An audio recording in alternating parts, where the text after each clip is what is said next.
Hello and welcome to Chapter 2, Derivatives.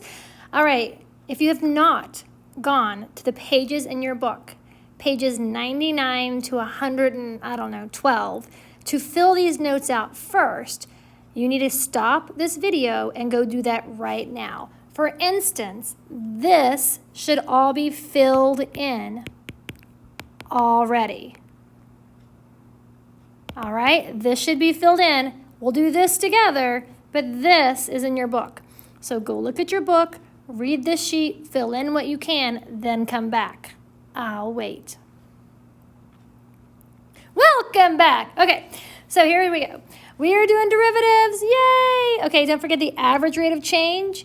That is the slope of a secant line. So if you have a secant line, this is the A-rock, and it is just the normal slope you already know. Now, instantaneous rate of change, that happens at an instant, at one moment in time. That is the I-rock, and the I-rock equation just gives you an equation that you then plug an x into, any x. So you could do it here, you could do it here. Remember all this fun stuff, right? So the equation gives you just an equation, and then you can plug in different numbers to get different values for slope.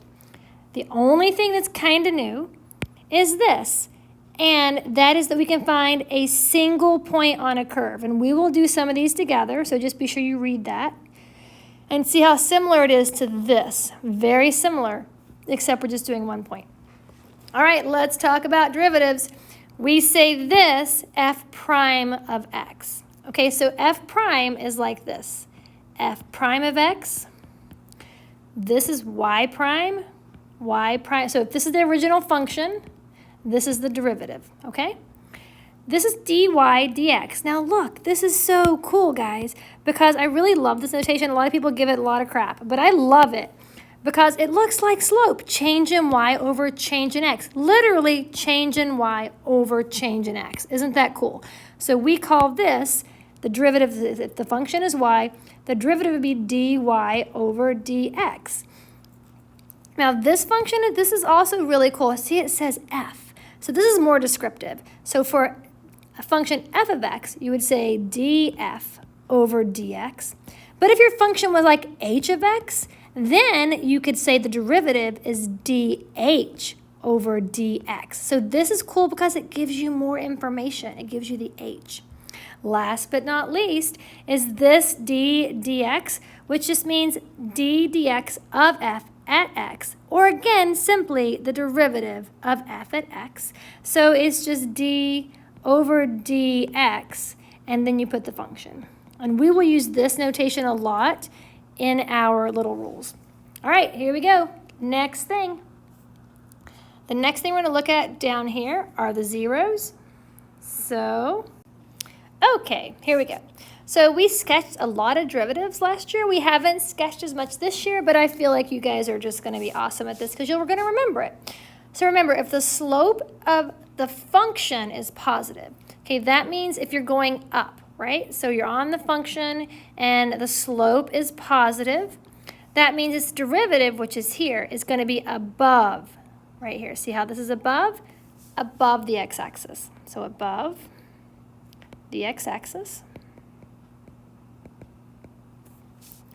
And if the slope is negative, going down, down, down. Oh, look at that correlation. Then it is below the x-axis. So below the x-axis. And this is the best part. If the slope is 0, right? So it was positive, it goes to 0, then it becomes negative. Wherever that happens, the derivative then has a 0 at that point. So it is 0, right?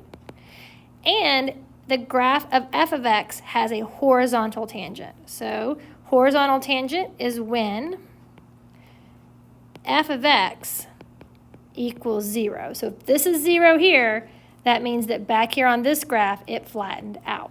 Perfect. So what does that look like on here? So I'm going to draw this right here for you guys. We're looking here now. So if we notice, we have zeros at 2 and 6. So what does that say?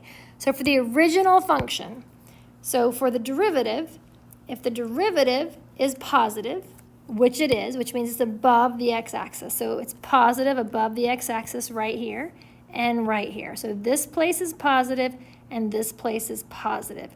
And the derivative is negative down here. It's below. These are all negative, like -1, -2, -3. It's negative here. What does that mean for the original function? So that means for the original function that if this is positive, that means the original function is, the slope is positive, right? And it's positive here too. And where it's negative, that means it's going down. And right here at 2 and 6, it is what? We have a 0 here and a 0 here, so it is a horizontal slope. So we're increasing, we flatten out, we're decreasing, we flatten out, and then we're increasing, and that's how sketches work. This is all review, so I'm hoping you remember it, but if not, yay, maybe you'll remember it now. All right, right here, I'm not going to talk about this because it's your calculator. We'll talk in class some, but I do want you to try this. Go through these steps. Here's an example right here. See this nice example? Try it. Try it. Try these different steps. Now, we're going to talk about differentiability. It's in your book. Please read about it. Okay, so if differentiability just means you can take the derivative. So one-sided derivatives, what does that mean? It's like one-sided limits, and we're going to do an example. But these one-sided derivatives have to be the same. If they're different, then the function does not have a derivative. So basically, the left-hand derivative has to match the right-hand derivative, and I'll give you an example. So let's look at this example right here. If we plug in 0, we know that it's continuous. All right, so x squared is 0, and 2x is 0, and it's defined at 0. So yes, this is a continuous function. So let's graph it. So if we graph it here, we're x squared to 0, and then we're 2x. Okay, so there it is. Maybe not so beautiful, but you kind of get that. All right, so there's our function. It's continuous. We love it. The limits, the bugs are going to meet. So the limit from the left, right, is going to meet the limit from the right. We're all good to go. But now let's see if it's differentiable. So now we have to look at the derivatives. Now I hope you remember our derivatives. We'll go over the rules again in a minute. But the derivative of x squared is 2x. And the derivative of 2x is just 2. So we have to find the derivative at 0. So that is, we're going to find the limit. So it's 2 times 0, which equals 0. And this is a constant, which equals 0, sorry. This is a constant, which equals 2. Uh-oh. That means the slope on this side, you see how it's coming down, it's flattening out, is going to be 0. But on this side, this is a straight line, right? And it would continue through if it weren't a piecewise function. So the slope here is on this side is 2, but right here at 0 on this side, the slope is 0. Those don't match. So this is not differentiable. It is continuous, but not differentiable. So where does this happen? Well, guess what? This was a corner or a sharp turn. Okay, so at a sharp turn, here's an example, like this piecewise function. So piecewise functions have these, right? And they can, if it connected really smoothly, like maybe that's two functions. If it connects smoothly, you're fine, but this did not connect smooth. So piecewise functions where they have a sharp corner. Also, what else has sharp corners? Absolute value. They are not differentiable right there. All right, a cusp, that's a weird thing. It's in your book, so you should have that. We're going to talk more about what a cusp is. It's a crazy, awesome graph. And there's a vertical tangent. A vertical tangent basically means you're coming along, you scoop up, and you go like that. And so it's like a vertical, this is the slope of a line. A line, the slope of this line is undefined, right? So if the slope of the line is undefined, that's an awful line. If the slope of the line is undefined, then obviously right here at this point, there's going to be no derivative. It's not differentiable.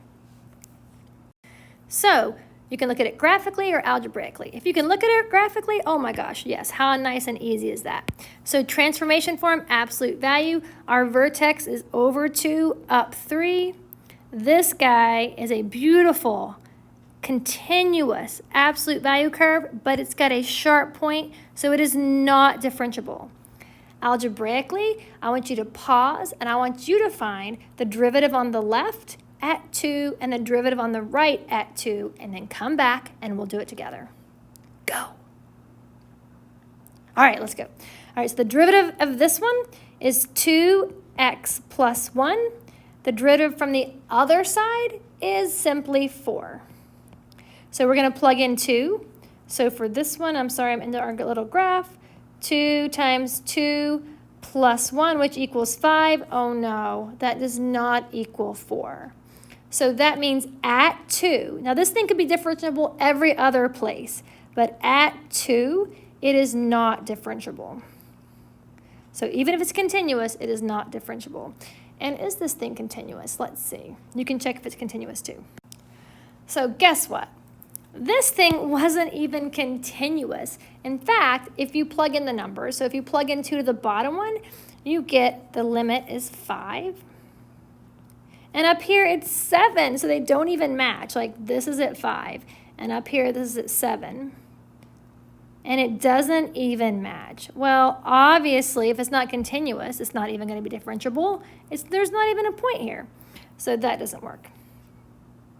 Last but not least, we're just going to review our derivative rules, and then you get to be done. You don't have to do anything else yet. We'll do all this stuff later together because it looks very confusing, but it's not, I promise. All right, first of all, the power rule. Here's the power rule. This just means what happens to this 5? It's 5x to the 5 minus 1, which is 5x to the 4th. Boom. And then the constant rule, hey, this is like taking the limit of a constant, right? It doesn't change. So if you have a constant, there's no x. Don't let e fool you. It's not a variable. It's like 2.7 squared. That is still 0, the derivative of a constant. And remember how we do that, right? So if you have a constant function, you are up here like going nowhere. What is your speed? 0. What is your slope of this line? M equals 0, which is, here's, derivative is just slope. Derivative is slope. Derivative is slope. Now, if you have a coefficient out front, a constant, you can pull that out. You don't have to, but you can, and sometimes that makes your life so nice. So 1/4 is out here, and then it'd be 5x to the 4ths. In this case, you'd have to simplify it. This actually makes your life harder on this one, but trust me, sometimes you will use this, and that's how nice that will be. And last but not least, if you have an expression like this is called the sum or difference rule, which just means you can take the derivative of both. So 3 times 2 is 6, x 2 minus 1 is 1, plus, now, do you remember, this is the constant rule, the 2 just stays there, and do you remember the derivative of sine? You should. If you don't, look it up. The derivative of sine is cosine. Oh, and hot tip, the derivative of cosine x is negative sine of x. We'll do that later. So if your f of x is cosine x, your f prime x is negative sine of x. All right, people, you have a delta math to do next. I hope you had an awesome, awesome day, and I cannot wait to see you and start Unit 2 when we get back.